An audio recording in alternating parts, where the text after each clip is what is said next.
The rope felt rough against my neck as I stood on that wooden platform, the desert sun beating down merciless on Redemption Creek. Population 342. Population 341 after they dropped me. That's what Sheriff Dalton wanted. That's what the whole town wanted. Justice, they called it. But justice had left this town long before I ever rode in. My name is James McAllister, though most folks around these parts just knew me as the drifter with the scarred face and the dog nobody wanted. That dog. My partner. My only friend in this godforsaken stretch of territory. A German shepherd they called Ranger, trained for law enforcement back east before he got too old, too scarred, too unpredictable, they said. Just like me. We were both outcasts, both damaged, both searching for something we'd lost along the way. I remember the first time I laid eyes on Ranger. It was in Kansas City, 1873. I'd been drifting for 3 years by then, running from a war that wouldn't leave my dreams, running from ghosts that followed me across state lines and territories. I'd served in the Union Army, seen things no man should see, done things that haunted me in the quiet moments before sleep finally came. The war changed me. Changed all of us who survived it. Some men came home and slipped back into their old lives like putting on a comfortable coat. Others, like me, we found that our old lives didn't fit anymore. The man who went to war wasn't the same man who came back. I'd tried to return home to Virginia, to the farm where I grew up, to the girl I'd left behind promising to return and marry her. But when I got there, 3 years of war etched into my face and soul, I found she'd married someone else. A man who hadn't gone to war. A man who could still smile without it looking like a grimace. A man whose hands didn't shake when church bells rang too loud. I didn't blame her. Not really. Who wants to marry a ghost? So I drifted west like so many others, looking for something I couldn't name, running from something I couldn't escape, working odd jobs, keeping to myself, trying to find a place where the past couldn't reach me. That's when I found Ranger.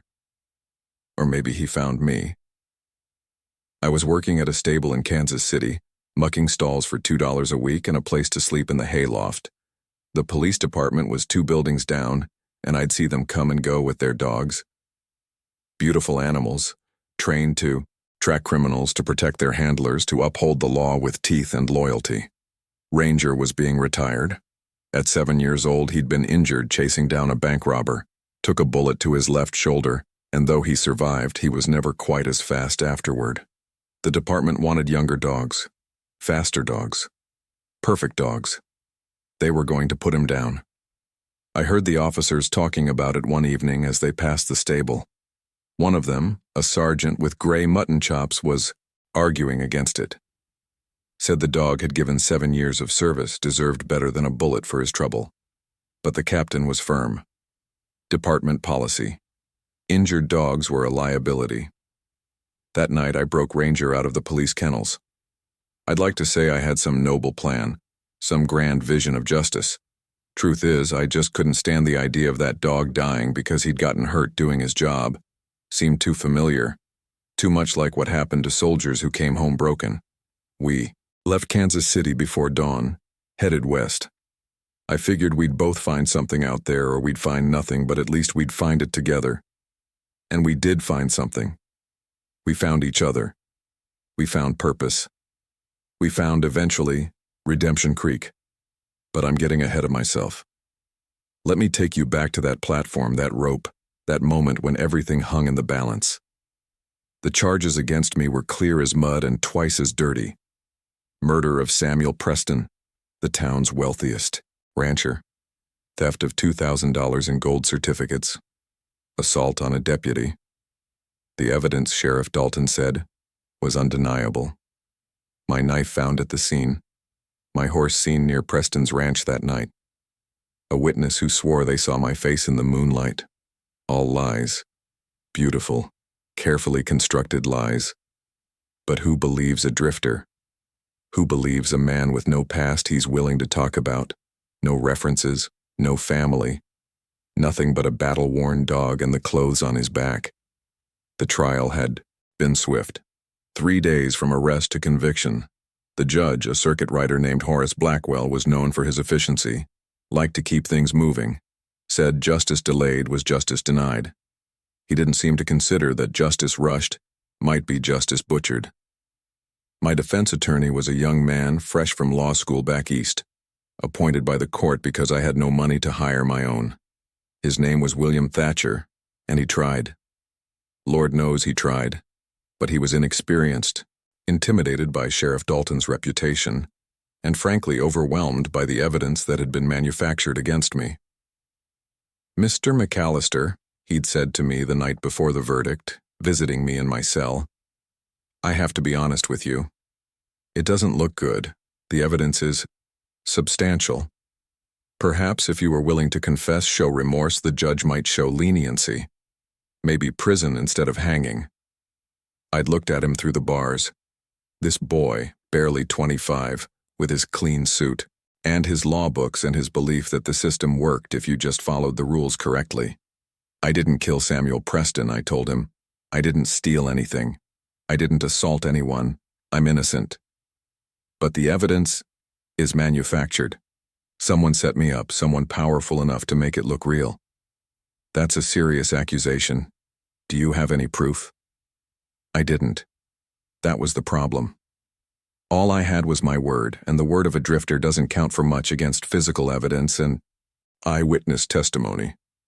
Young Thatcher had done his best during the trial, pointed out the inconsistencies in the witness testimony, questioned how my knife could have been at Preston's ranch when I'd been playing cards at the saloon that night with 3 other men. But those 3 men, when called to testify, suddenly couldn't remember if I'd been there that night or some other night. Funny how memory works when the sheriff asks questions first. The jury deliberated for 2 hours, came back with a guilty verdict on all counts. Judge Blackwell sentenced me to hang at dawn 3 days hence, said it was a tragedy when men turned to violence and theft, but the law was the law and justice must be served. I spent those 3 days in a cell barely big enough to stand up in. They wouldn't let Ranger stay with me, which was maybe the cruelest part. That dog had been by my side for 4 years, through dust storms and blizzards, through hunger and plenty, through every mile of wandering. And now, when I needed him most, he was locked in the stable across town. Or so they thought. Ranger had never been good at staying where people put him. Part of why the Kansas City Police Department had been ready to put him down. Too independent, they said. Didn't always follow commands, had his own ideas about how things should be done. I called it intelligence. They called it insubordination. Every night Ranger would show up outside my cell window. Couldn't get in, but he'd lie there in the dirt, keeping watch. The night deputy, a young man named Tom Williams who had a good heart despite working for Dalton, would pretend not to notice, would even slip Ranger some scraps from his dinner. "That's a good dog you got there," Williams said to me on the second night. "Loyal." "The best," I agreed. "You really didn't do it, did you?" Williams asked quietly, looking around to make sure no one else was listening. "Kill Preston, I mean." It was the first time anyone had asked me that question like they actually wanted to hear the answer. "No," I said. "I didn't." Williams nodded slowly. "I didn't think so. But the evidence—" "Someone's lying," I said. "Someone powerful. Someone who wanted Preston dead and needed someone to blame." "The sheriff investigated personally," Williams said, but there was doubt in his voice now. "He wouldn't—" But he didn't finish that sentence. Couldn't finish it. Because once you start questioning authority, once you start wondering if the people in power might be corrupt, the whole world starts looking different. "You ever wonder why Dalton insisted on investigating alone?" I asked. "Why he didn't want you or Deputy Carson at the scene until after he'd collected all the evidence?" Williams was quiet for a long time. Then he said, "I should get back to my rounds." But the seed was planted. I could see it in his eyes. The morning of the execution came cold and clear. October in New Mexico territory. The kind of morning where your breath makes clouds and the sky is so blue it hurts to look at. Beautiful day to die, I suppose, if such a thing exists. They came for me at dawn. Sheriff Dalton himself, along with Deputy Carson and the executioner, a man named Stiles who traveled from town to town performing this particular service. Stiles was professional, almost kind. Explained the process, assured me it would be quick, asked if I wanted a drink of whiskey to steady my nerves. I declined. Wanted to face this clear-headed. Wanted to remember every detail, every face, every moment. If I was going to die for a crime I didn't commit, I was going to be fully present for it. They walked me out of the jail and down Main Street. It was tradition in these parts. The condemned man walked the length of town on his way to the gallows. Let everyone see justice being done. Let everyone remember that crime doesn't pay. The street was lined with people. Some I recognized from my brief time in Redemption Creek. Mrs. Patterson, who ran the boarding house where I'd stayed my first week in town. Old Charlie, who worked at the livery stable. The bartender from the Silver Dollar Saloon. The shopkeepers, the ranchers, the townspeople who'd seen me around but never really known me. Some looked sad. Some looked righteous. Some looked curious, like they'd come to see a show and wanted their money's worth. And there, at the edge of the crowd, I saw Ranger. Someone had locked him in the stable, but he'd broken out again. His left shoulder, the one with the old bullet wound, was bleeding slightly where he'd forced his way through the wooden slats. But he was there, following me, staying close. They tried to chase him away, but he just circled back. Deputy Carson even threw a rock at him, but Ranger dodged it easily and kept coming. "Leave the dog alone," I called out. "He's just saying goodbye." Sheriff Dalton looked at Ranger with something like disgust. Fitting that a criminal's only mourner is a mongrel dog. That mongrel has more integrity than this whole town combined, I said. Dalton's face darkened. "You got a lot of nerve for a dead man walking." "Truth doesn't care about circumstances," I replied. "It exists whether we acknowledge it or not." We reached the platform. Someone had built it special for this occasion in the center of town square. Usually they used a tree branch and a horse, but Judge Blackwell wanted things done proper. Wanted a real gallows with a trap door and everything. More civilized, he said. If you're drawn to stories of redemption, of unlikely heroes, of truth rising from the ashes, then subscribe to this channel. Hit that notification bell. Because what happened next changed everything. And your comments, your stories of second chances, they matter. They remind us all that we're not alone in this wilderness. Share your own story in the comments below. Have you ever been falsely accused? Have you ever had to stand alone against the world? Let us know. We're building a community here, and your voice matters. The steps up to the platform creaked under our weight. Someone had painted it black, which seemed excessive. The whole thing had cost the town nearly $100, I'd heard. Seemed like a lot of money to spend to kill a man, but I suppose they wanted it to last. Planned to hang others in the future, no doubt. The executioner, Stiles, positioned me on the trap door. The wood was new, smelled like pine and sawdust. He placed the noose around my neck, with practiced efficiency, checked the knot, adjusted the length, made sure everything was in order. "You got family you want notified?" he asked quietly. "Professional courtesy, I suppose." "No," I said. "No family left." "I'm sorry," he said, and I believed he meant it. "For what it's worth, I'll make it quick." The crowd had gathered below. I looked out at all those faces, all those people who'd decided I was guilty without really knowing me, without questioning the evidence, without wondering if maybe, just maybe, the system had gotten it wrong. I thought about calling out to them, proclaiming my innocence one last time. But what would be the point? They'd made up their minds. People like certainty more than truth. Easier to believe the drifter did it than to consider that one of their own, someone they trusted, might be corrupt. Judge Blackwell stepped forward to read the charges and the sentence. He had a booming voice, perfect for pronouncements and declarations. He liked the sound of his own authority. "James McAllister, you have been found guilty by a jury of your peers of the murder of Samuel Preston, theft of gold certificates, and assault on a peace officer. You have been sentenced to hang by the neck until dead. May God have mercy on your soul." "God knows I'm innocent," I said. "Not sure that's the mercy you're thinking of." The judge frowned but continued. "Do you have any last words?" I looked down at the crowd, saw their expectant faces, some hoping I'd confess, give them the satisfaction of being right, others hoping I'd break down, cry, beg for mercy that wouldn't come. I didn't give them either. Instead, I looked directly at Sheriff Dalton, who stood at the front of the crowd, his badge gleaming in the morning sun. "Sheriff," I said clearly, my voice carrying across the square, "I got just one question for you. How much did they pay you?" The crowd murmured. Dalton's face remained impassive, but I saw his jaw clench. "Boy, you don't know when to quit," he said, voice steady. "Even now." "Truth doesn't quit," I replied. "That's the difference between you and me. I know who I am.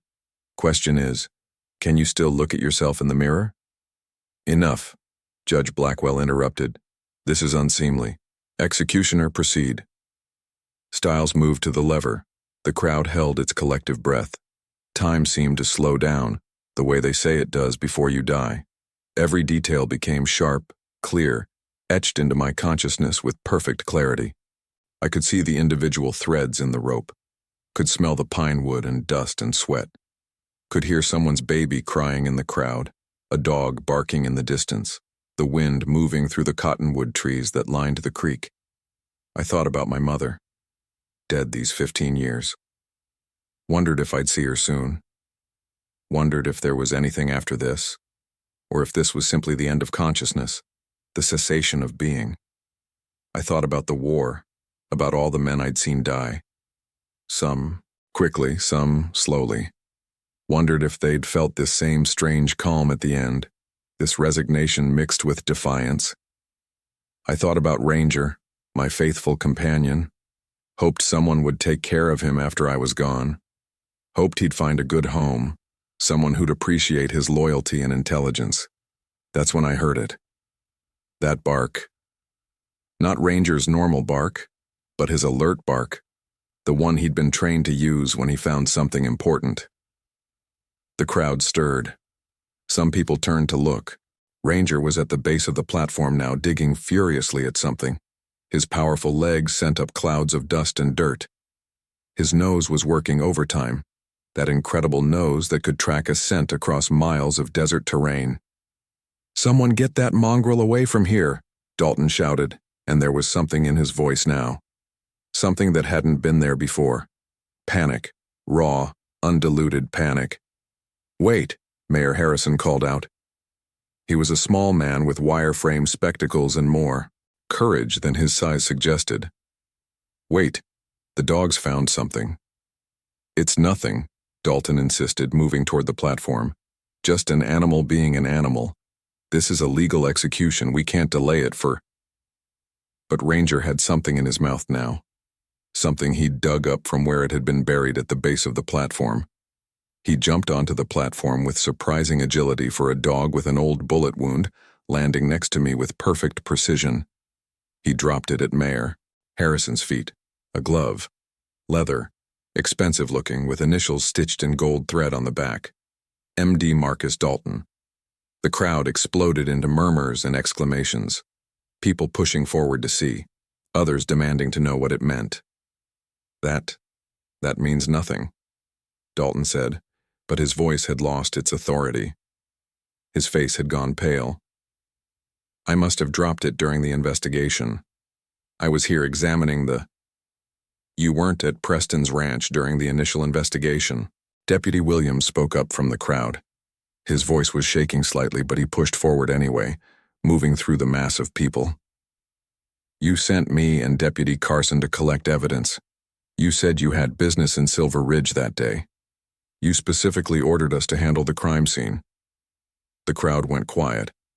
That dangerous kind of quiet where everyone's thinking the same thing but nobody wants to say it out loud. "And you came back 3 hours later," Williams continued, gaining confidence now. "After we'd already secured the scene. You said you wanted to do a final check, make sure we hadn't missed anything. That's when you found McAllister's knife. Dalton's hand moved toward his gun, but Thomas Preston stepped forward.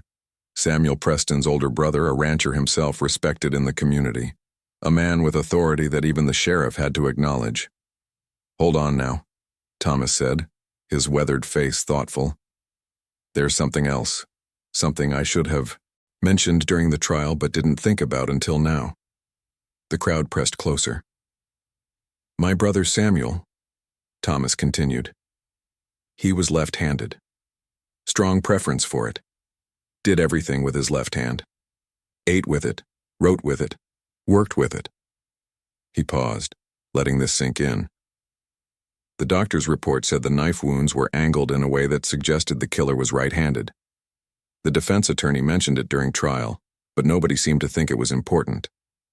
But now, he turned to look at me. McAllister here, he's left-handed too. I've seen him work odd jobs around town. I've seen him eat at the boarding house. He favors his left hand for everything. Thomas then turned to Sheriff Dalton. But you, Marcus, you're right-handed, always have been. The pieces were falling into place now, tumbling like dominoes arranged in a careful line. One truth leading to another, until the whole structure of lies began to collapse. Ranger was barking. Again, that persistent, alert bark.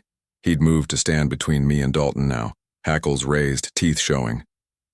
That dog's instincts were sharper than any lawyer's argument. He could smell the guilt, the fear, the desperation coming off Dalton in waves. This is ridiculous, Dalton said, but his voice cracked. You're going to believe a dog?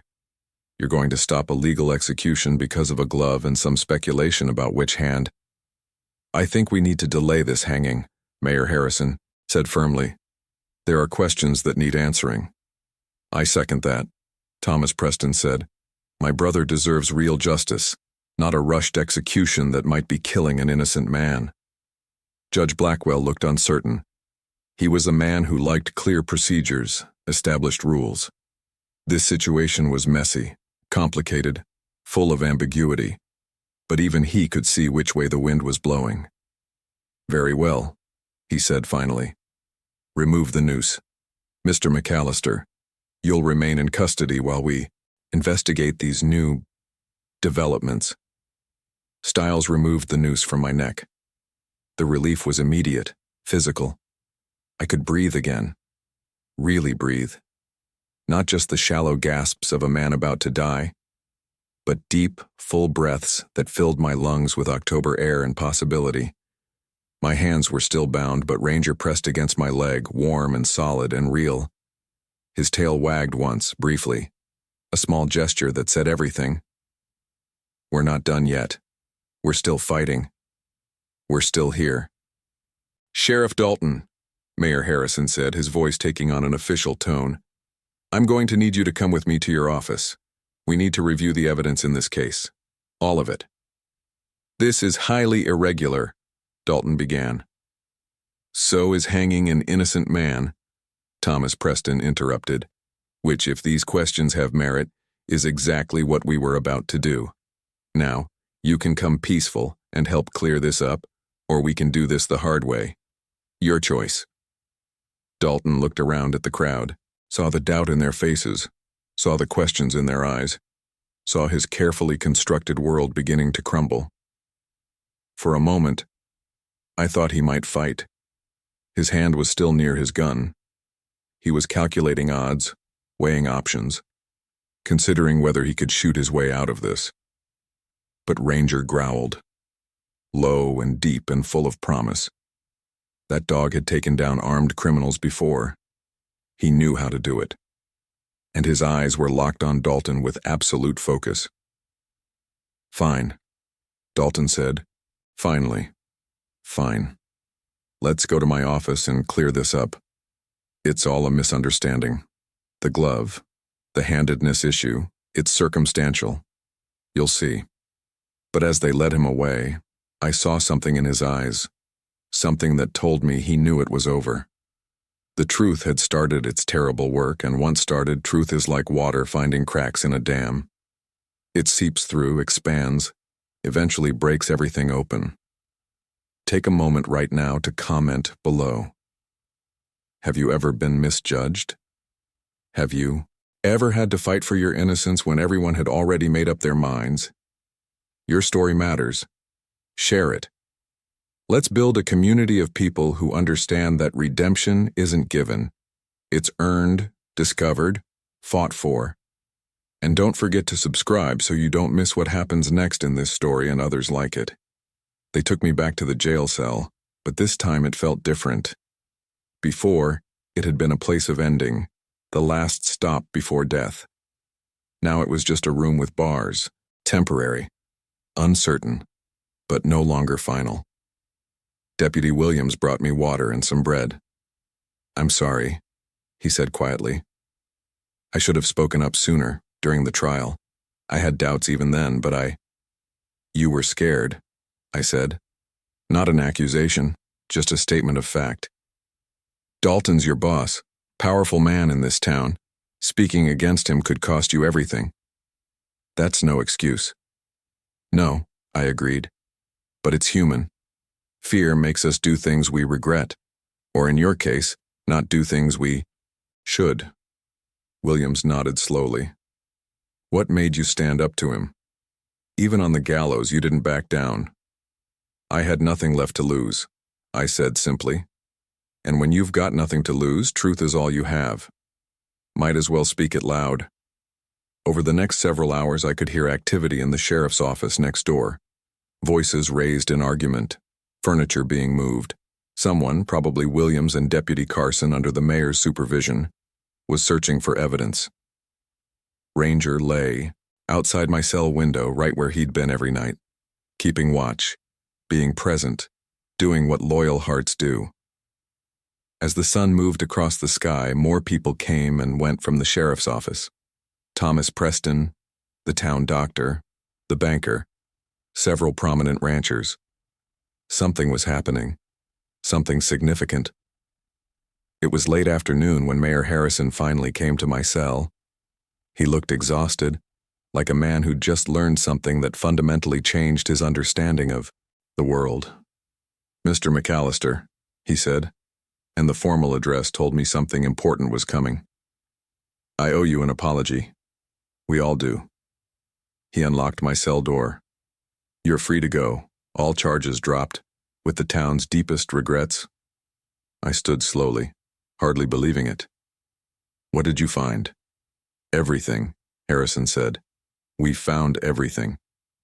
He led me to the sheriff's office where Deputy Williams and Deputy Carson were cataloging evidence spread across Dalton's desk. Documents, letters, ledger book, and in the corner Sheriff Marcus Dalton himself, sitting in chains, his face a mask of defeat. "There was a false panel in his office wall," Williams explained, his voice tight with anger. "Behind his commendation plaques. We only found it because Ranger kept scratching at that wall. Wouldn't stop no matter what we did, so we investigated." "That damn dog," Dalton muttered. "That damn dog saved a man's life," Thomas Preston said sharply. "Saved this town from committing murder in the name of justice," Williams continued. Behind the panel was a correspondence box. Letters between Sheriff Dalton and a land development company called Western Horizons Corporation. They're based in San Francisco, planning to develop this whole region. They need water rights. Lots of them. "My brother Samuel controlled the biggest water rights in the county," Thomas said. "The creek that runs through his ranch feeds half the territory. Without those rights, any development project would fail."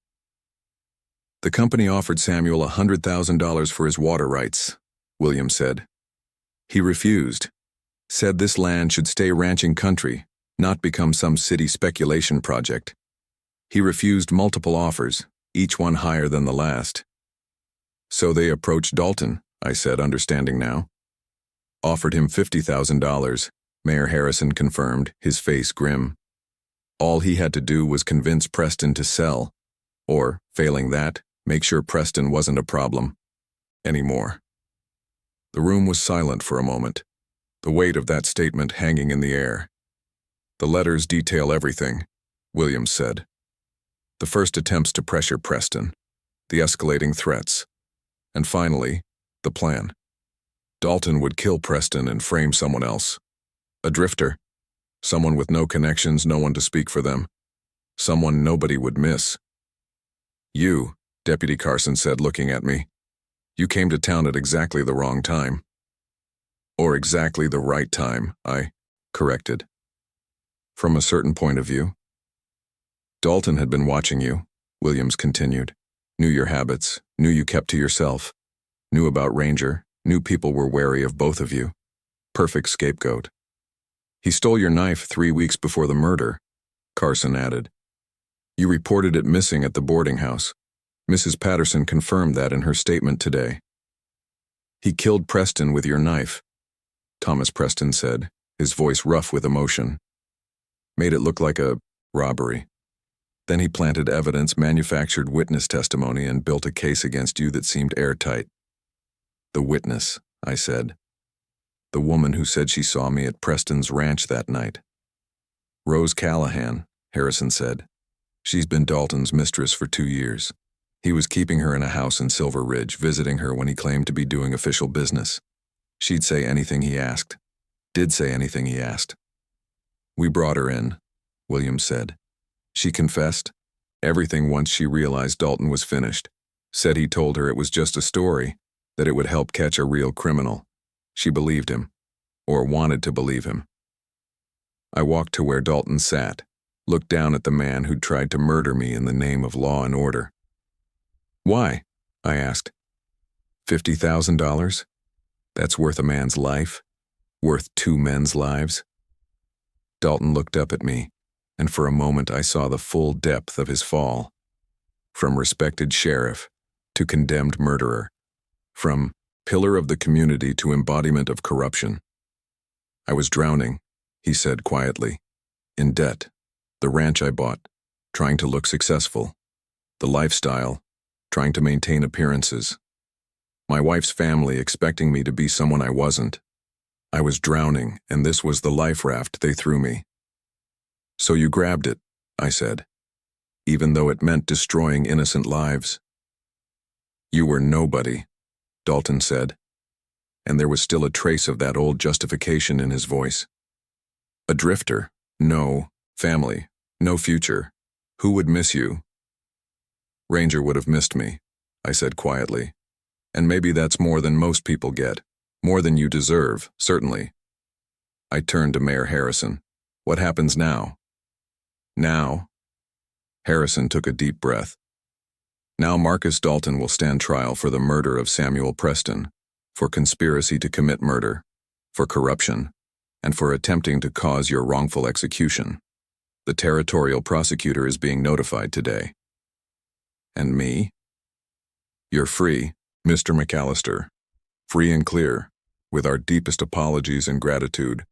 If there's anything this town can do to make amends. There is one thing, I said. Ranger needs a meal, a real one. Best steak you can find, and a comfortable place to sleep tonight. Not a stable, not a jail cell floor. Somewhere warm and clean. Done, Harrison said immediately. And for you? Same thing. And maybe, if it's not too much trouble, someone could look at his shoulder. He tore it open, breaking out of the stable this morning. The veterinarian is already on his way, Harrison assured me. As they led Dalton away to a cell, the same cell I'd occupied just hours before, he looked back at me one more time. I'm sorry, he said. For what it's worth, I'm sorry. You're right, I replied. It's not worth much, but I believe you. And that's going to have to be enough. They took him away then, and I was left standing in the office that had been the center of so much corruption, surrounded by men who'd helped uncover the truth. There's more we need to discuss, Thomas Preston said. But first, let's get you and that heroic dog of yours some proper care and feeding. The rest can wait until tomorrow. I agreed. I was exhausted, emotionally drained, still processing the fact that I was alive. That I'd come within minutes of dying for a crime I didn't commit and only survived because of a dog's loyalty and instincts. That night I stayed at the boarding house. Mrs. Patterson refused payment. said it was the least she could do. She prepared a room for me with clean sheets and a real bed, and she made good on the promise of a steak for Ranger. The veterinarian, a kind man named Dr. Morrison, examined Ranger's shoulder, cleaned and bandaged it, said it would heal fine with rest. "This is a remarkable dog," Dr. Morrison said as he worked. "I've been practicing veterinary medicine for 30 years, and I've never seen an animal with such determination. The way he broke through those stable slats, the injuries he sustained doing it, and he still tracked you across town and found that evidence. Remarkable." "He's the best," I agreed, running my hand over Ranger's head. "The absolute best." That night I lay in the real bed in a real room, with Ranger sleeping on the floor beside me, and I couldn't stop shaking. The reality of how close I'd come to death, the reality of being saved at the last possible moment, it all crashed down on me. I'd stood on that platform, felt the rope around my neck, heard the executioner reach for the lever, seconds away from death, seconds. And if Ranger hadn't been Ranger, if he hadn't picked up that scent, if he hadn't been so determined, so loyal, so absolutely unwilling to give up, I would be dead, buried in a criminal's grave, forgotten as a murderer and thief. Instead, I was alive, free, vindicated. I reached down and put my hand on Ranger's side, felt him breathing, steady and strong. "Thank you," I whispered. "Thank you for not giving up on me." His tail thumped once against the floor. Message received, message understood. Before we continue with the next chapter of this journey, let me invite you once more to be part of this community. Hit that subscribe button, turn on notifications, and please share your thoughts in the comments. Have you ever had someone, human or animal, who refused to give up on you? Who stood by you when everyone else walked away? Tell us about them. Honor them by sharing their story. Because these stories of loyalty and redemption, they're what bind us together as human beings. The next morning, Thomas Preston came to the boarding house early, found me having breakfast with Ranger at my feet, drawing curious and respectful glances from the other guests. "McAllister," he said, taking a seat across from me, "we need to talk about your future." "My future?" I hadn't thought that far ahead. I figured I'd move on. This town doesn't exactly hold fond memories. "I understand that," Thomas said, "and nobody would blame you if you left and never looked back. But I'm hoping you'll consider staying. At least hear me out." I nodded for him to continue. "My brother's ranch," Thomas said. "It's a good operation.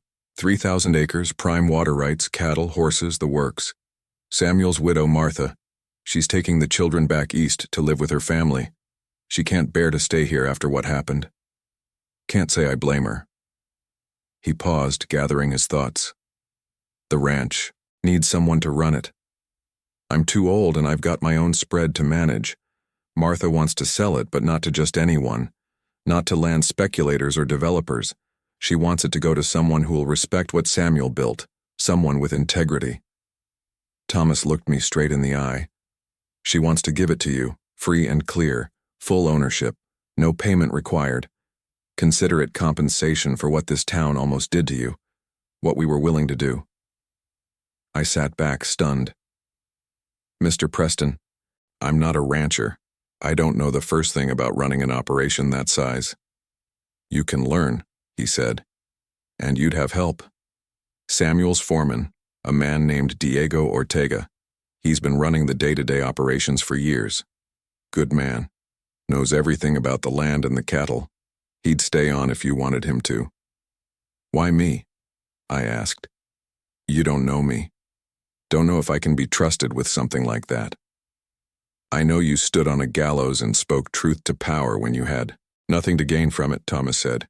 "I know you've got a dog who'd die for you, which says more about your character than any reference letter could. And I know my brother died because of greed and corruption. Seems fitting that his legacy should go to someone who proved he can't be bought." I looked down at Ranger, who was watching me with those intelligent eyes. "What do you think, boy?" I asked silently. His tail wagged. Just once. But it was enough. "I'll need time," I said to Thomas. "Time to learn the operation. Time to prove I can do this right." "Take all the time you need," Thomas said. "The ranch isn't going anywhere, and neither, I hope, are you." We shook on it. His hand was rough, weathered by decades of hard work. An honest hand, the kind you could trust. And so began a new chapter. The drifter who'd nearly hanged became a rancher. The outcast became a property owner. The man with nothing became a man with everything to lose. The first few months were harder than I'd expected. Ranching isn't just riding horses and watching sunsets. It's backbreaking work from dawn until well past dusk. Fixing fences, managing cattle, dealing with drought and disease and 1,000 small disasters that can destroy a year's profit in a day. Diego Ortega was patient with me, teaching me everything Samuel Preston had taught him. How to read the land, how to know when cattle were getting sick before symptoms showed, how to manage water rights and grazing rotations and all the complex details that keep a ranch running. Senor Samuel, he was a good man, Diego told me one evening as we rode the property line.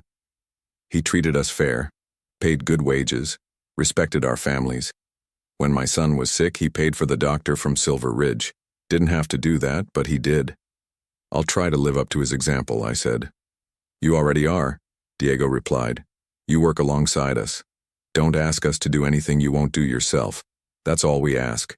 That's all any man can ask." Ranger took to ranch life like he'd been born to it.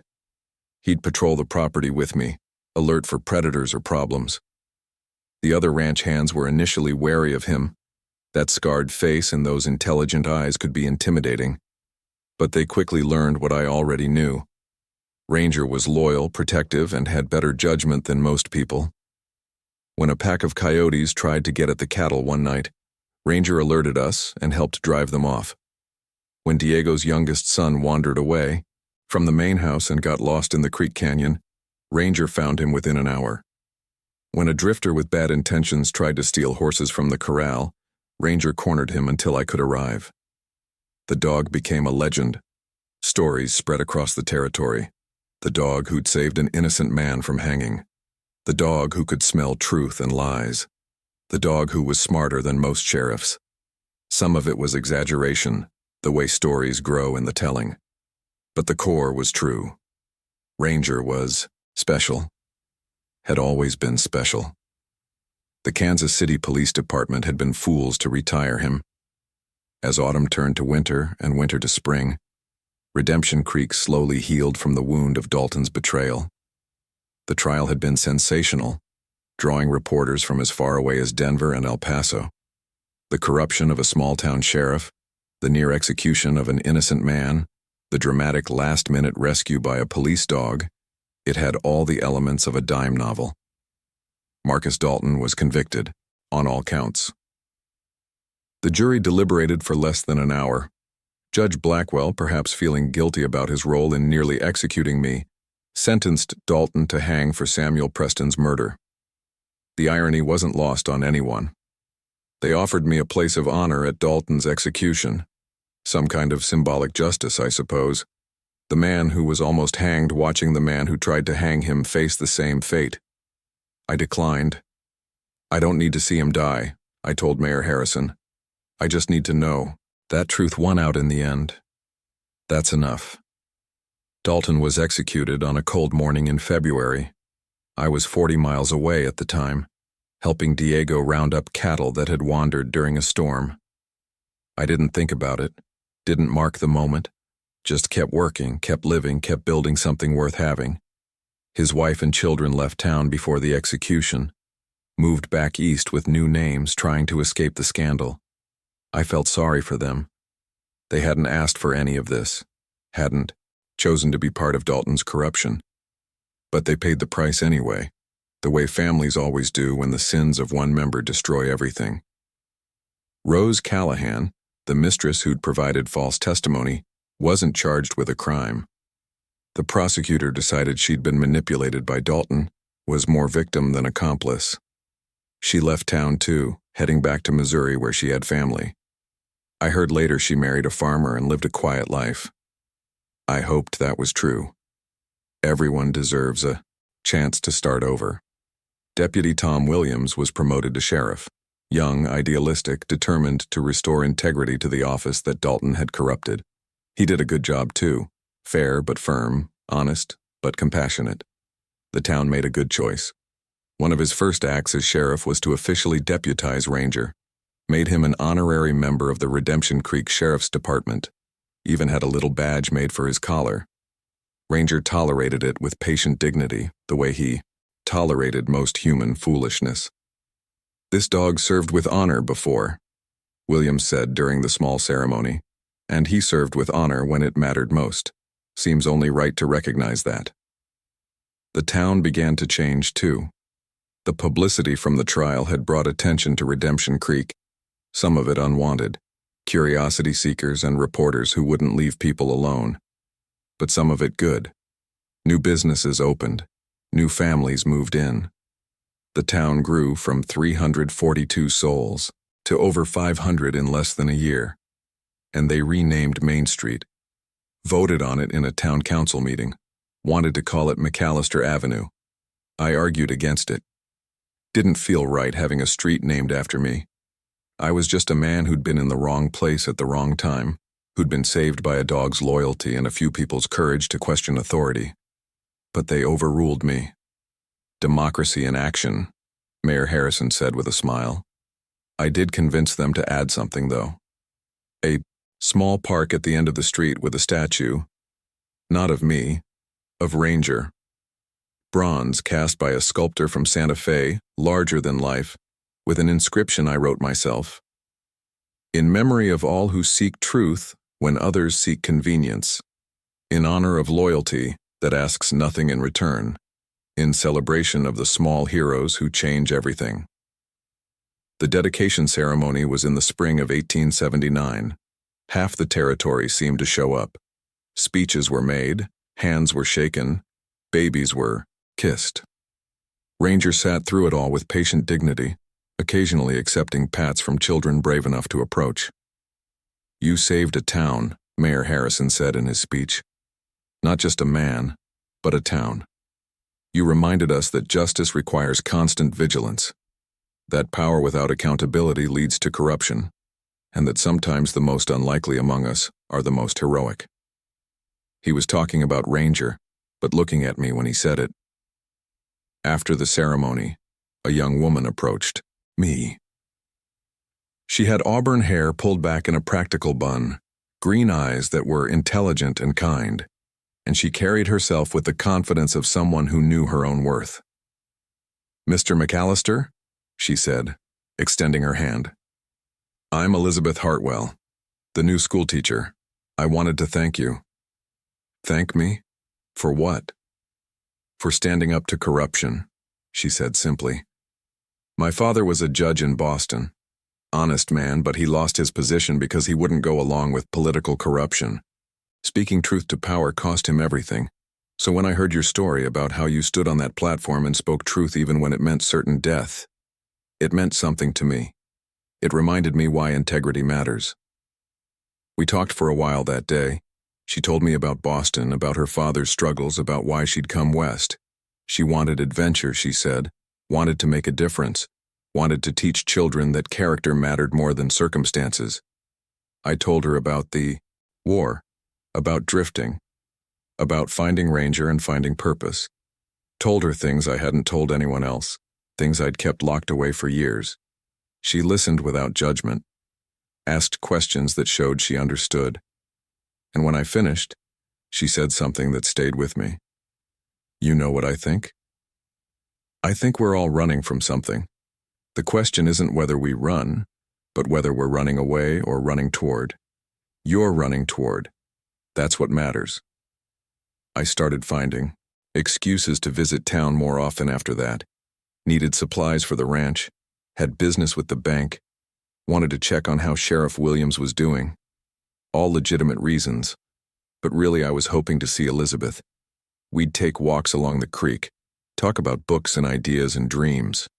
She was educated in ways I wasn't, could quote poetry and philosophy, but she never made me feel less than. Instead, she'd ask about my experiences, about what the war and the trail had taught me, like my knowledge had equal value to her formal education. Ranger loved her immediately, which was the greatest endorsement I could have asked for. That dog had good judgment about people. "He's remarkable," Elizabeth said one evening, scratching behind Ranger's scarred ears. "The most intelligent animal I've ever met." "He saved my life," I said. "More than once, in more ways than you can count." "I heard about the execution," she said quietly. "About how close it came. That must have been terrifying." "It was," I admitted. "But you know what the strangest part was? Standing there with that rope around my neck, I felt peaceful. Not resigned exactly, but clear. I knew who I was, knew I was innocent, knew that even if I died, the truth was still the truth. Nobody could take that from me." "That's courage," Elizabeth said. "Real courage. Not the absence of fear, but the presence of conviction." Our courtship was slow, proper. This was 1879 after all, and Elizabeth had a reputation to maintain as the town schoolteacher. But over months, through walks and conversations and shared silences, something grew between us. Something that felt like home. I proposed on a hill overlooking the ranch, with Ranger sitting beside us and the sun setting over the mountains in the distance. I didn't have a fancy ring, just a simple gold band I'd bought from the jeweler in Silver Ridge. But I had words I'd been practicing for weeks. "Elizabeth," I said, "I'm not an educated man.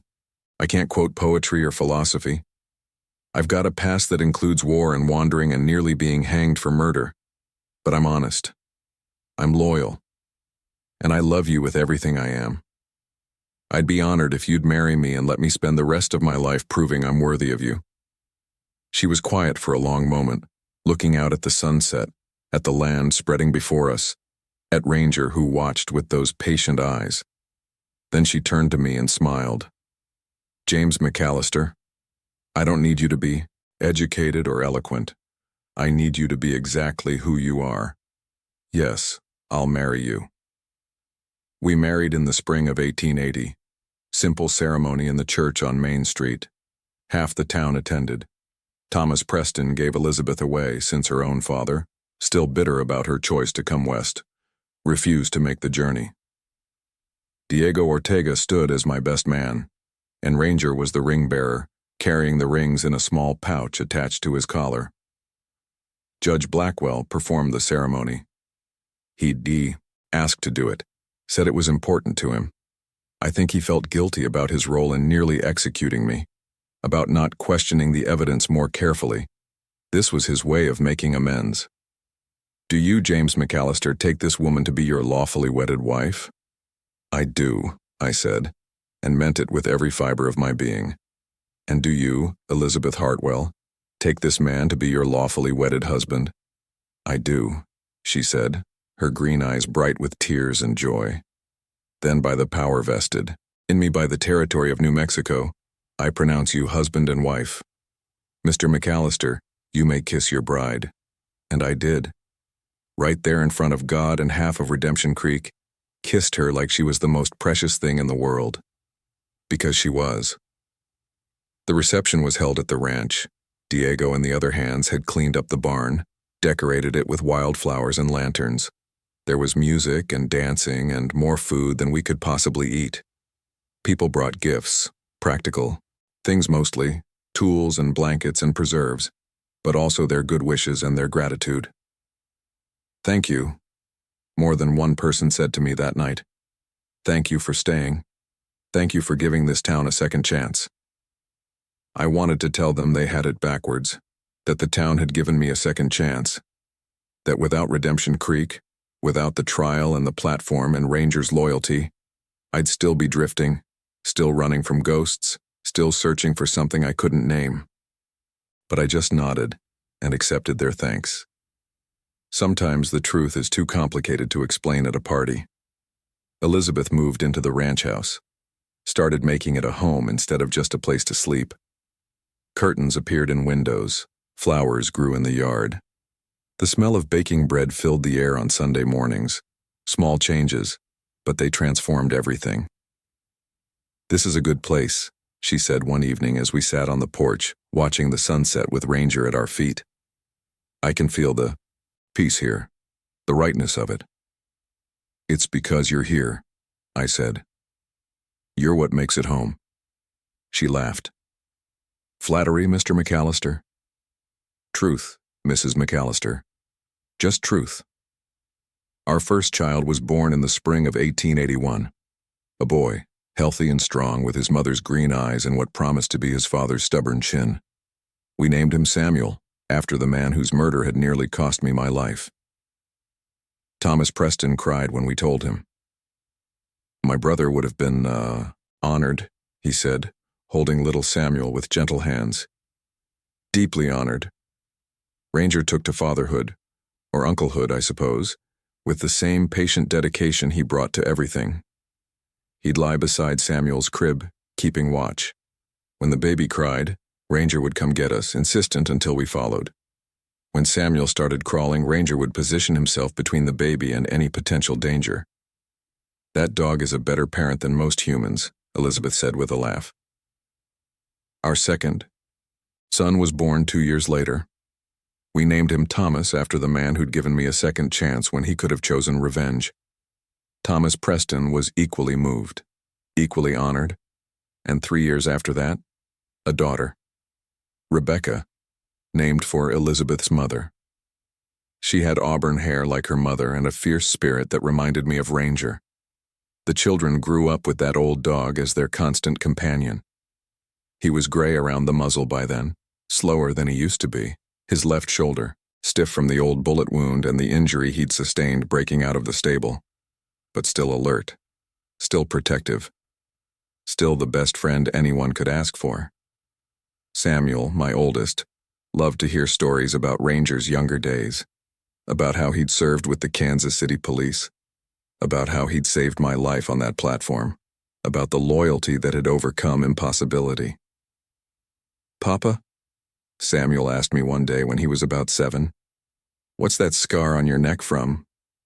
I looked at Elizabeth. She nodded slightly. "The truth," her eyes said. "Always the truth." So I told him. All of it. The arrest, the trial, the manufactured evidence, the platform, the rope, the moments before death. Ranger's discovery, the investigation, the truth that had set me free. Samuel listened with wide eyes, occasionally reaching out to touch Ranger, as if reassuring himself the dog was real. "So you were innocent?" he asked when I finished. "But they were going to kill you anyway?" "They thought I was guilty," I explained. "The evidence looked real. The witnesses seemed credible. Sometimes good people make terrible mistakes because they don't question what they're told." "But Ranger knew," Samuel said. "He knew you were innocent." "Ranger knew something was wrong," I corrected. "He followed his instincts, and his instincts led to truth. That's the lesson, son. Trust your instincts.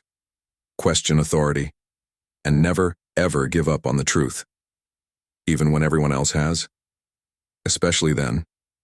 If you're still watching, if this story is resonating with you, please take a moment to share it. Share it with someone who needs to hear about second chances. Share it with someone who's fighting for truth when everyone else has given up.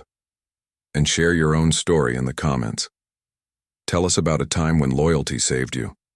Tell us about a time when truth won out against all odds. These stories matter.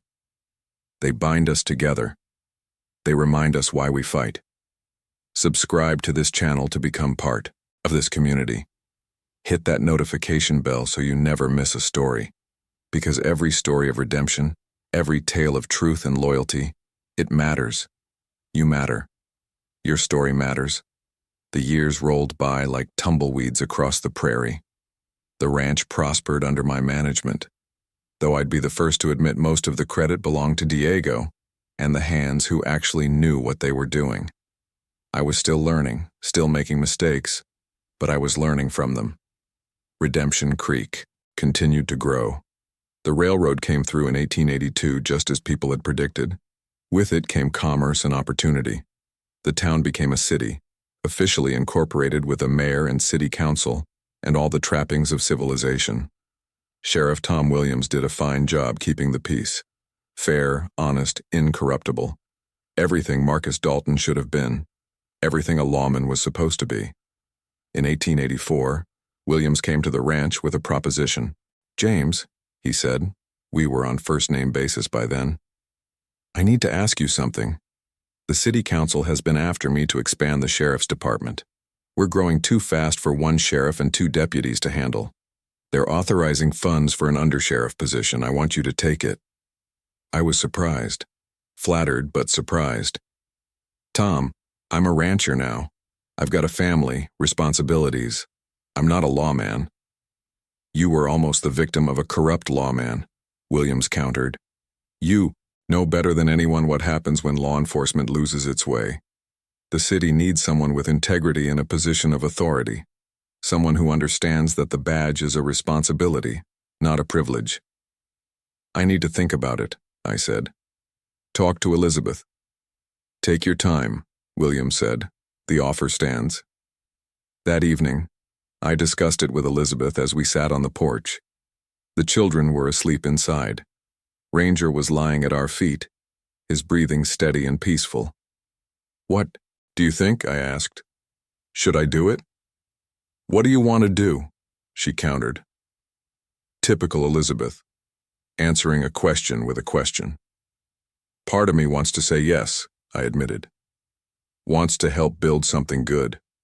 Something that prevents what almost happened to me from happening to someone else. But another part of me is scared," Elizabeth finished.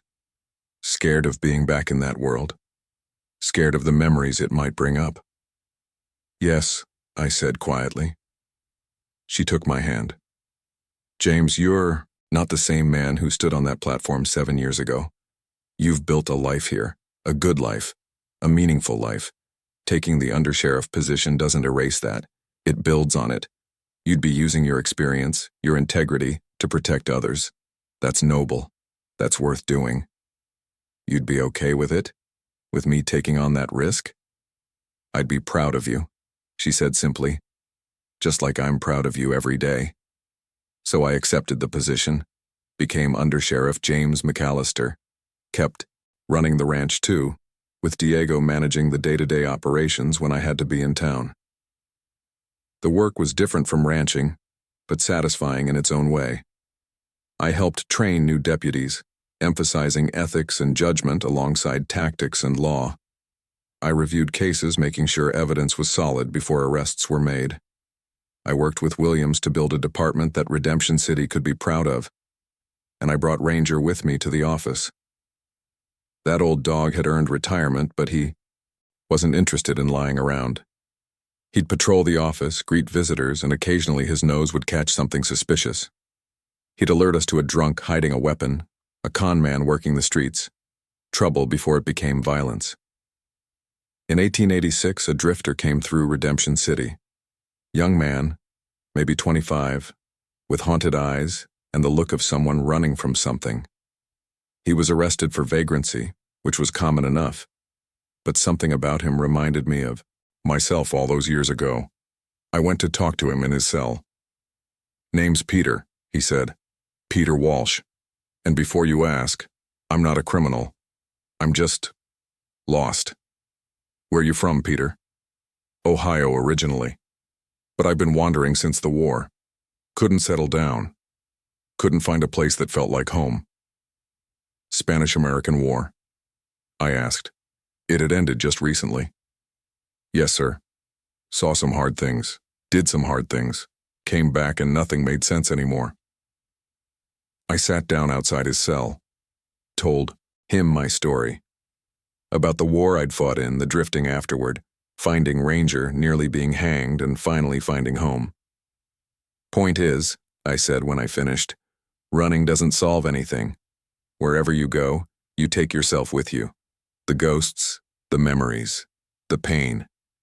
It all comes along. What you need isn't a new place. It's a new purpose. Like ranching? Peter asked. Like anything worth doing, I said. Something that makes you get up in the morning. Something that matters to someone other than yourself.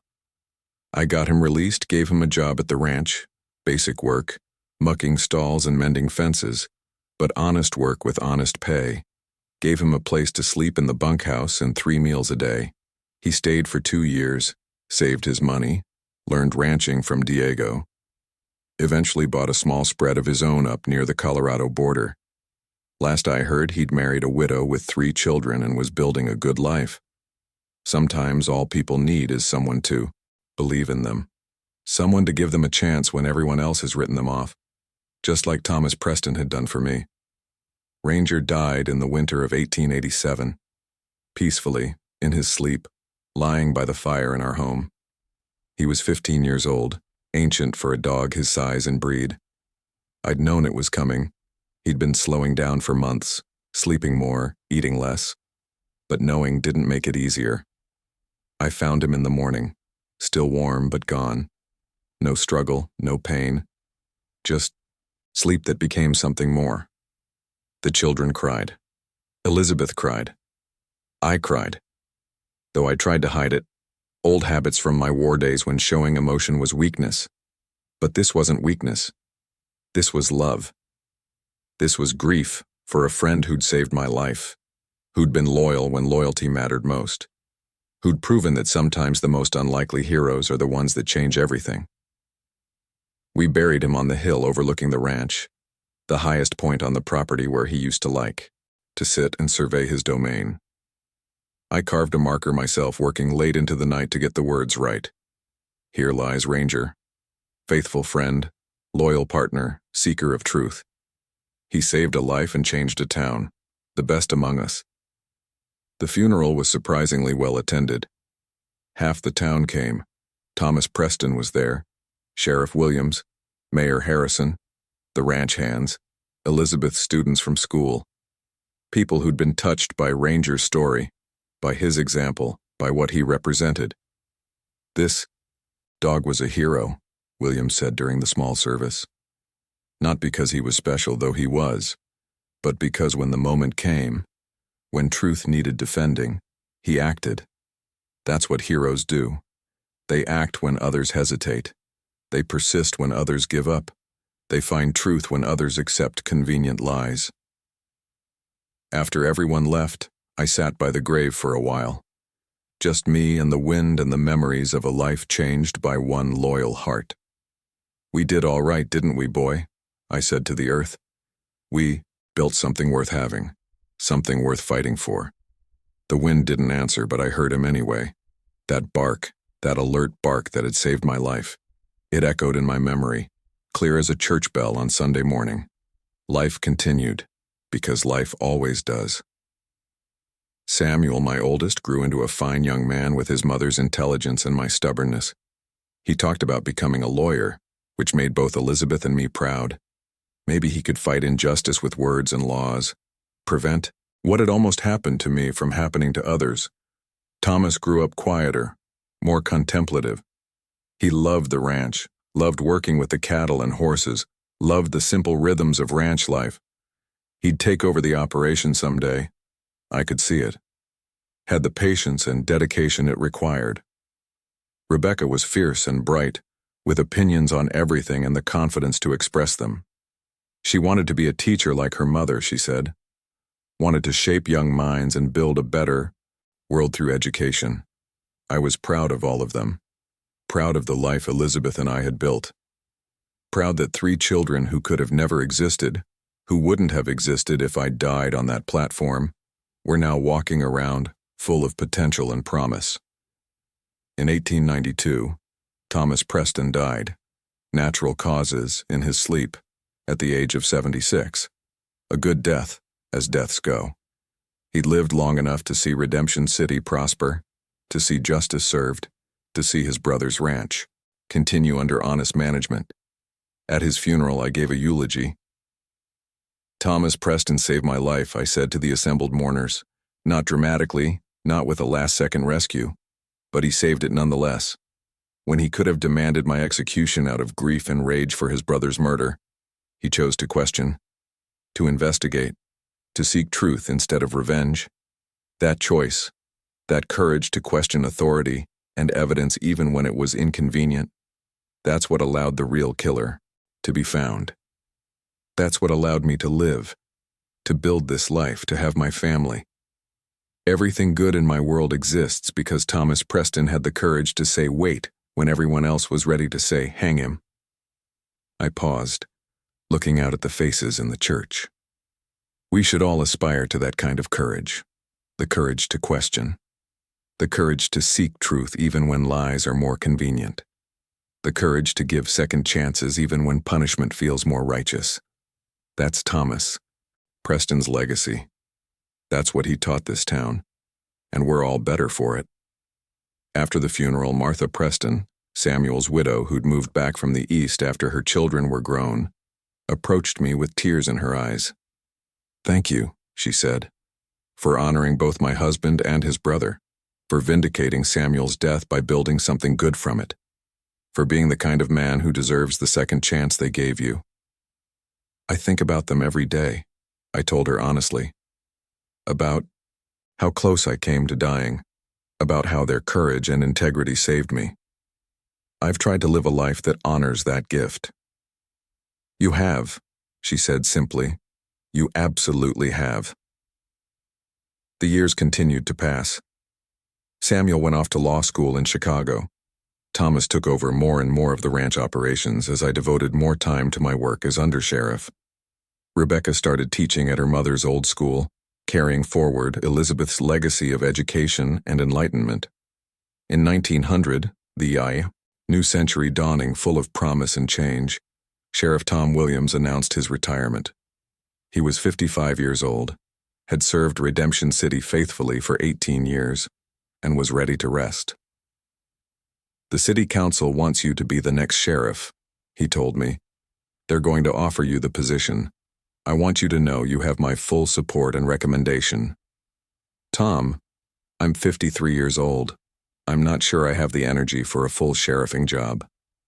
"You have the wisdom," he countered. "And that's more important than energy. The city needs someone who understands that law enforcement is about service, not power. Someone who remembers what it's like to be on the wrong side of corrupt authority. Someone who'll build a department that serves justice, not convenience." I talked to Elizabeth about it that night. "Do you want to do it?" she asked. "Part of me does," I admitted. "Wants to build something lasting, something that protects people the way Tom protected them, the way I wish someone had protected me." "Then do it," she said simply. "You've earned the right to define your own legacy." So I became Sheriff James McAllister, took the oath of office in the same courthouse where I'd been convicted of murder 23 years earlier, wore a badge in the same office where Marcus Dalton had planned my death. The irony wasn't lost on anyone. In my acceptance speech, I talked about second chances, about the importance of questioning authority, about building systems that serve justice rather than assuming justice is being served. I stood where convicted criminals stand, I said, felt what they feel, faced death for crimes I didn't commit. That experience doesn't make me soft on crime. It makes me committed to getting it right, to building a department that investigates thoroughly, questions constantly, and never ever assumes that convenient answers are true answers. I served as sheriff for 12 years, built a department that Redemption City could be proud of, hired deputies based on character rather than connections, implemented review procedures that caught errors before they became tragedies, created partnerships with the community that made policing collaborative rather than adversarial. And I never forgot where I'd come from, never forgot the feel of that rope around my neck, never forgot Ranger's loyalty or Thomas Preston's courage or the second chance that had given me this life. Every new deputy went through training that included my story. The platform, the evidence, the near execution, the truth discovered at the last moment. This is what can happen when systems fail, I'd tell them. When people stop questioning. When convenience matters more than truth. Your job isn't just to enforce laws. It's to seek truth. to protect the innocent as vigorously as you pursue the guilty, to remember that every person you arrest, every case you build, it's someone's life, someone's future. Get it right. Always get it right. In 1902, arthritis and age convinced me it was time to retire. I was 65 years old, had served in law enforcement for 18 years, and my body was reminding me daily that I wasn't young anymore. Samuel had returned from Chicago by then, a practicing attorney with a wife and 2 children of his own. He'd been offered the position of deputy sheriff, and I couldn't think of anyone better suited for it. At my retirement ceremony, my son gave a speech that had me fighting tears. "My father taught me many things," Samuel said. "How to ride a horse, how to fix a fence, how to treat people with dignity regardless of their circumstances. But the most important thing he taught me was this: integrity isn't negotiable, truth isn't optional, and justice is only justice when it's pursued honestly." He paused, looking directly at me. "Everything I am, everything our family is, exists because a dog refused to give up, because good people had the courage to question authority, because truth eventually inevitably emerges. My father's story isn't just his story. It's our story. It's this city's story. It's a reminder of what we should aspire to and what we must never become." The crowd applauded. I accepted handshakes and well wishes. And then I went home to the ranch, to Elizabeth, to the life I'd built from almost nothing. We spent our retirement years in peace, watching grandchildren play in the yard where Ranger used to patrol, tending to cattle and horses and the land that had given us so much, reading books on the porch as the sun set over the mountains, living the quiet, meaningful life that comes after all the drama has passed. Elizabeth and I talked often about how strange life was, how one moment, one decision, one dog's loyalty had changed everything. "If Ranger hadn't found that glove," Elizabeth said one evening, "you'd have died. We'd never have met. Our children wouldn't exist. None of this would be here." "I think about that sometimes," I admitted. "About how close it all came to ending. About how much depends on small moments and unlikely heroes." "You were an unlikely hero too," she pointed out. "A drifter with nothing, standing up to power when it would have been easier to confess to crimes you didn't commit. That took courage." "That took stubbornness," I corrected with a smile. "Courage is something different." "No," she said firmly. "It was courage. The kind that matters most. The kind that stands firm even when death is certain." Elizabeth passed in the winter of 1912, peacefully in her sleep, just like Ranger had all those years before. She was 68 years old, had lived a full and meaningful life, and she left surrounded by family who loved her. I was lost without her. For months I wandered the ranch like a ghost myself, going through motions without really being present. The children worried about me, visited often, tried to draw me back into life. It was Samuel who finally got through to me. "Papa," he said one evening as we sat on the porch, "Mama wouldn't want you to give up. She'd want you to keep living, keep building, keep making her proud." "I know," I said. "I just don't know how to do this without her." "The same way you did everything else," Samuel replied. "One day at a time, one foot in front of the other, one truth at a time." He was right, of course. So I kept going, kept living, kept finding purpose in small things, helping Thomas with the ranch, playing with grandchildren, writing down my memories so future generations would know the story of a man who almost died, the story of a dog who saved him, the story of a town that learned the difference between justice and vengeance, the story of second chances and redemption, and the truth that survives even when everyone tries to bury it. In 1914, the Great War began in Europe. Young men from Redemption City enlisted, eager to serve, full of patriotic fervor. I watched them go with a heavy heart, remembering my own war, my own youthful belief that conflict could solve problems. Some of those boys didn't come home. The ones who did came back changed, haunted, struggling to reintegrate into a world that hadn't seen what they'd seen. I did what I could to help them, offered work at the ranch, listened to their stories, shared my own experiences of war and recovery. "Does it ever stop haunting you?" one young veteran asked me. His name was Michael, and he'd lost an arm at the some. "No," I told him honestly, "but it gets easier. The ghosts become quieter. You learn to live alongside them, rather than being controlled by them. And you find purpose in spite of them. Maybe even because of them." "How did you find your purpose?" "I almost died for something I didn't do," I said. "That clarifies things, makes you realize that every day after that is borrowed time. Bonus time. Time to build something worth having, to help people who need helping, to make sure your survival meant something." Michael nodded slowly. "So I should be grateful I survived even though—" He gestured at his missing arm. "You should be grateful you survived," I agreed. "And then you should figure out what to do with that gift. How to make it count. How to help others who are struggling the way you're struggling." He took my advice. Started a support group for returning veterans. Eventually became a counselor, helping soldiers deal with what we'd later call shell shock, and eventually, post-traumatic stress. Made a real difference in people's lives, all because he'd learned that survival carries responsibility. That second chances aren't just gifts, they're assignments. Before we move toward the end of this journey, I want to ask you one more time. Are you subscribed to this channel? Have you hit that notification bell? Because there are more stories like this one. Stories of redemption and resilience.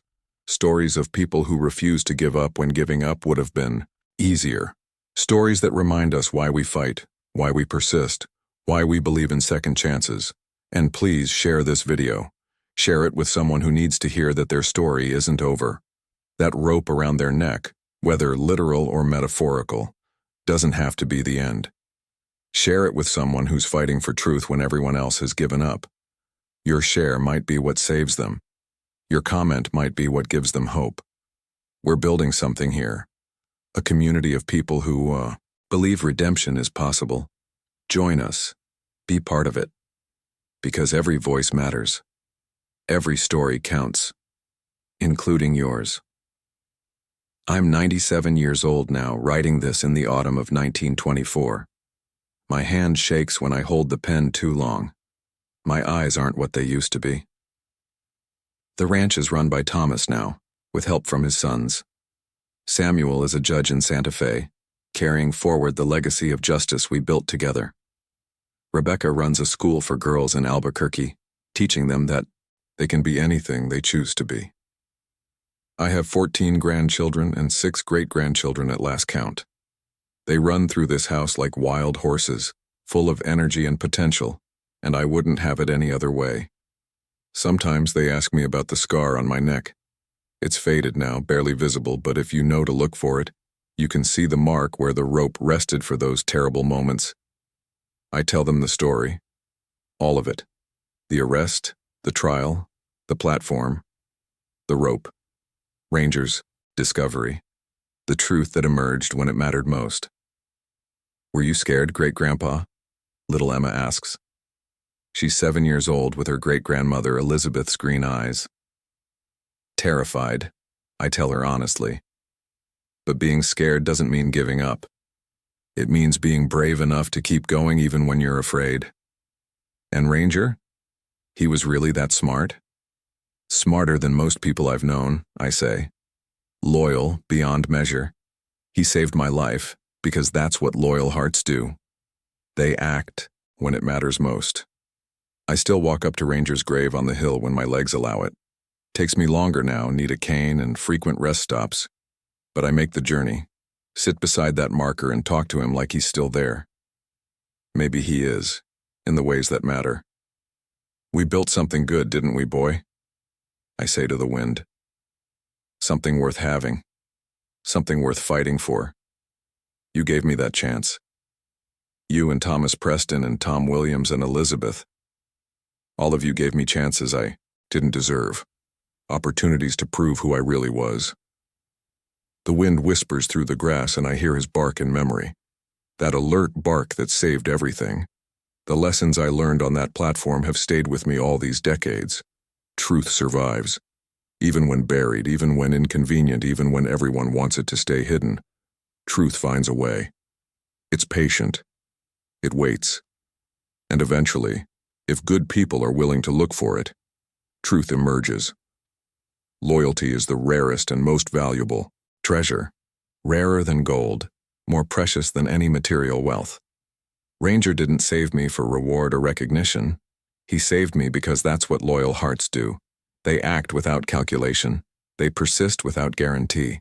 They stand firm when everyone else walks away. Character is revealed in crisis. Dalton showed his true self when he chose wealth over integrity, when he decided an innocent man's life was worth less than $50,000. Thomas Preston showed his when he demanded justice even when convenient vengeance was available. Tom Williams showed his when he spoke truth to power despite being young and uncertain. And I like to think I showed mine by choosing to stay, to forgive, to build something good from the ashes of injustice. Forgiveness isn't weakness or excusing evil. It's refusing to let past wrongs control your future. I could have left Redemption Creek filled with bitterness, could have spent my life angry at the town that nearly killed me, resentful of the injustice I'd suffered, would have been justified. But forgiveness, real forgiveness, freed me to build instead of destroy, freed me to love instead of hate, freed me to create a legacy instead of nursing grievances. The broken and rejected often have the most to offer. Ranger was too old, too damaged for police work. I was too rough, too unknown to be trusted. Together, we changed everything. Never underestimate the outcasts. Never write off those who've been rejected by others. They might just be the heroes you need, waiting for someone to give them a chance. Every moment matters, every choice counts.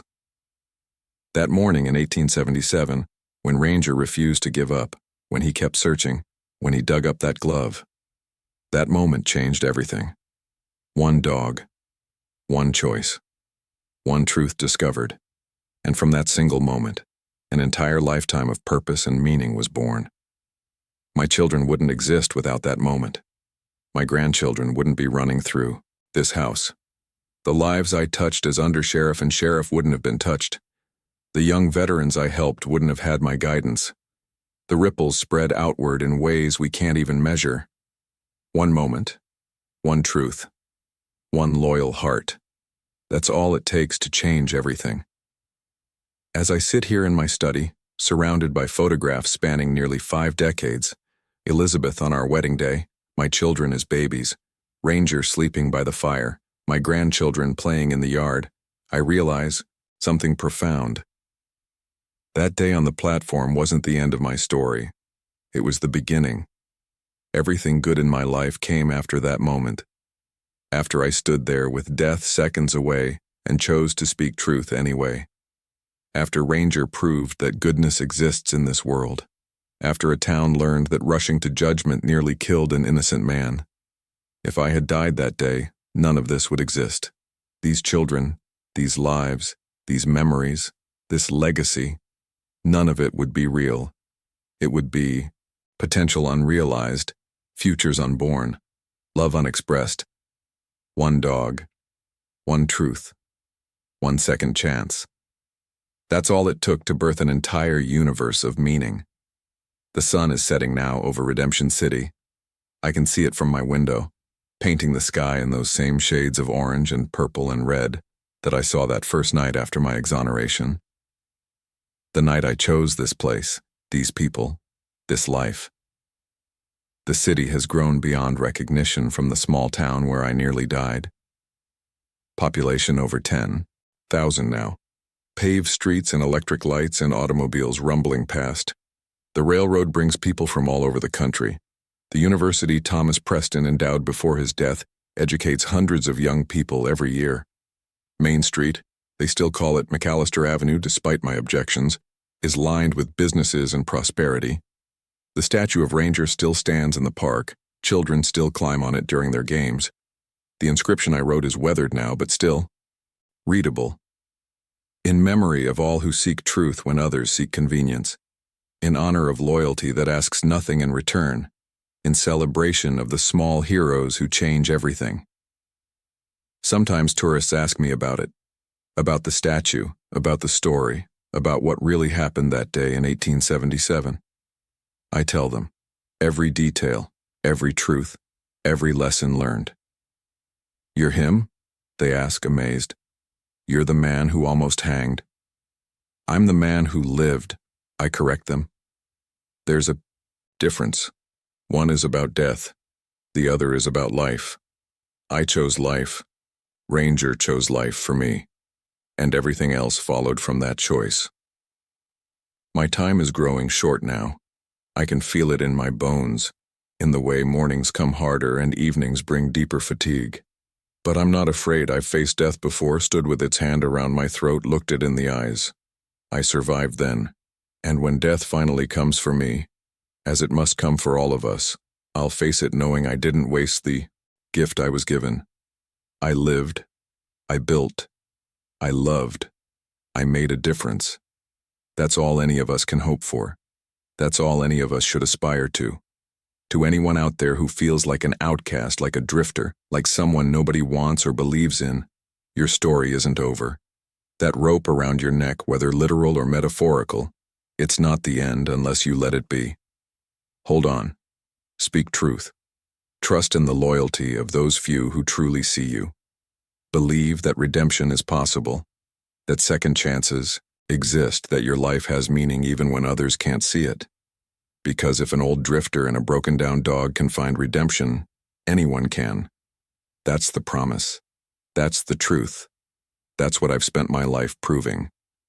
Second chances are real. Grace exists. Redemption is always possible. You just have to survive long enough to reach it. You just have to believe it hard enough to see it through. I'm tired now. Time to rest. But before I do, I want to say one final thing to whoever hears this story, whoever reads these words, whoever needs to hear it most. The dust has settled on my life. The sun is setting on my days. But the story, the lesson, the truth that Ranger and I discovered on that platform nearly 50 years ago, that lives forever. In every person who refuses to give up, in every truth that finally comes to light, in every loyal heart that stands firm when the world says run, in every second chance that becomes a first beginning. That's where the story really lives. Not in history books or bronze statues or streets named after old men, but in the hearts of everyone who believes that tomorrow can be different than yesterday. Everyone who knows that redemption isn't just a word, it's a promise, a possibility, a path forward. That's where it lives. That's where it's always lived. And that's where it always will.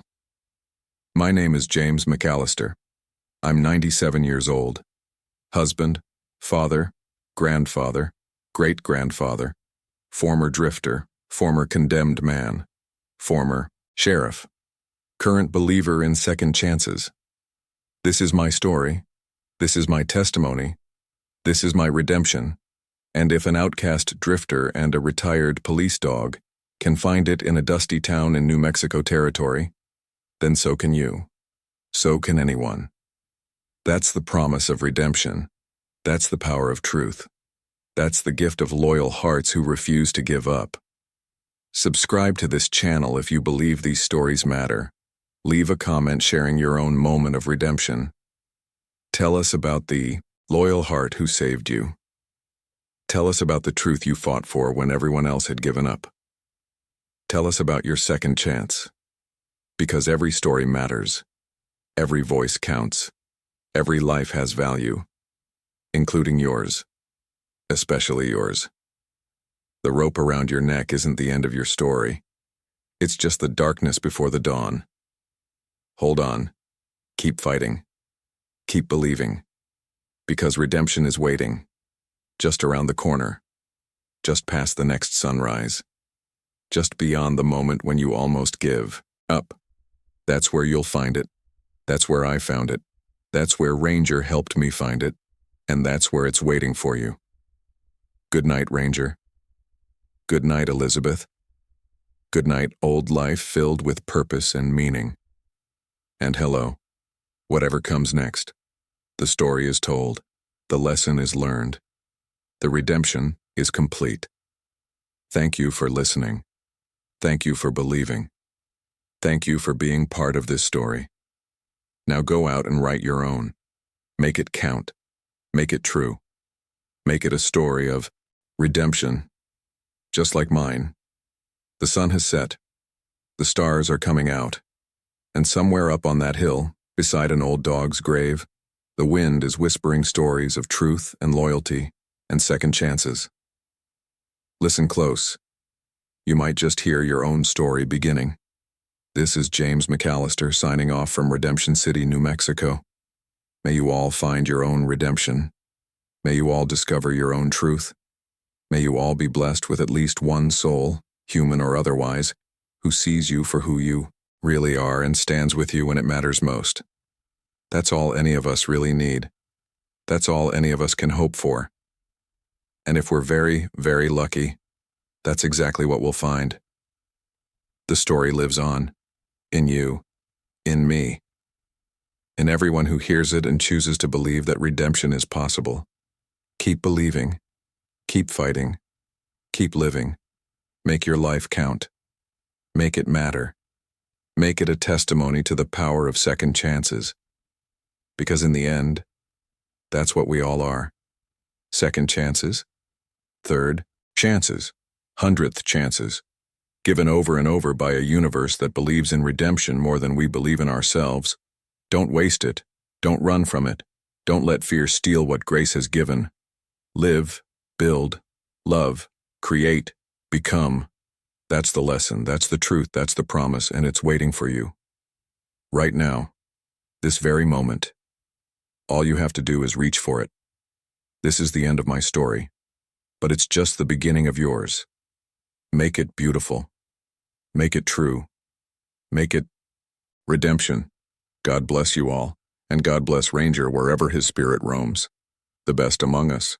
The truest friend I ever had. The hero who saved everything. Amen.